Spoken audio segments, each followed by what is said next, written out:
Hello, my name is Bobak Champion and I'm leading this project. It's got the working title of I'm Muslimic, Don't Panic, stories of an Iranian Bristolian Yorkshireman. And I'm using stories, it's quite autobiographical, so I'm using stories of my lifetime, some of those growing up in Bristol, and also a couple of trips to Tehran in the Islamic Republic of Iran, and kind of sharing those stories, or using those stories to see if I can change perceptions of Iran, change the perceptions of what Islam or Muslim means to people, maybe offer more of a balance compared to what I see in the media. Yeah, and that's kind of the reason I want to make work at the moment, really, is to challenge that.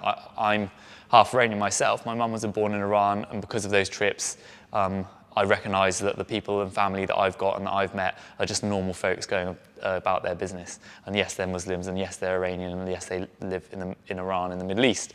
And so however much I'm exposed to CNN, Fox News, the BBC, or whatever people try and show me with guys shooting AK-47s and throwing bombs, that I won't be shook. So in my mind, I've got this vision of very loving family and friends in the Middle East. So I know that I can't be shook, but I see what's going on around me. And ever since 9/11, just in the back of my mind has been this quite heavy feeling that we're leading up into a situation that the natural conclusion of which would be that people would be going around in vans putting marking crosses on doors and that we'd all be gathered up somewhere. That's where I feel like it's going in my mind. So it's really important for me to think, right.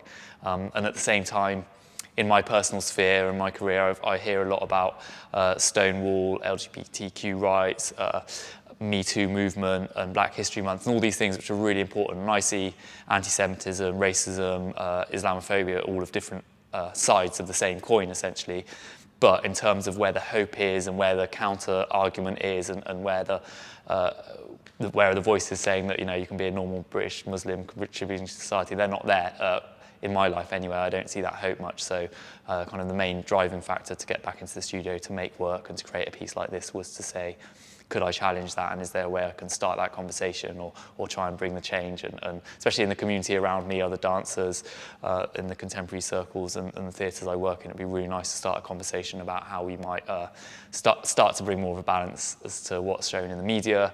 Also, and it's also made worse by things coming from the government, prevent strategy that, you know, this current government uses a lot of vocabulary and it's documented on Twitter and things, and like that some of you might have heard of the letterbox comments by Boris Johnson. So a lot of these things are perpetuated from government, from the media, and then it comes to street level aggression. So this piece hopefully begins to redress the balance and shine a bit of light.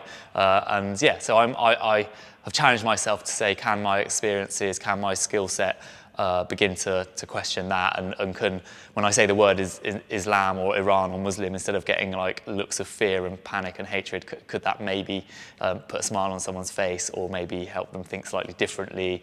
And you know, if I think my job's done, if people go away and think, oh wow, yeah, actually in Iran there are some lush, like nice things and foods and scenes and things, and it's not all just crazy people with bombs. If it just begins to humanise people a bit, if I did a sharing in Bradford, and so I had a conversation with someone and they enthusiastically told me that they'd been to an Iranian restaurant. So if it means that someone just goes to a restaurant and says to the owner, I really loved engaging with your food culture, that's job done. If someone was to be in a lift and saw a lady with a hijab and just says hello to them and is polite and offers a greeting, then again, that's job done. So it's this kind of conversation that I'm hoping to start. So yeah, that's what's got me into the studio. That's what the driving factor behind this work is.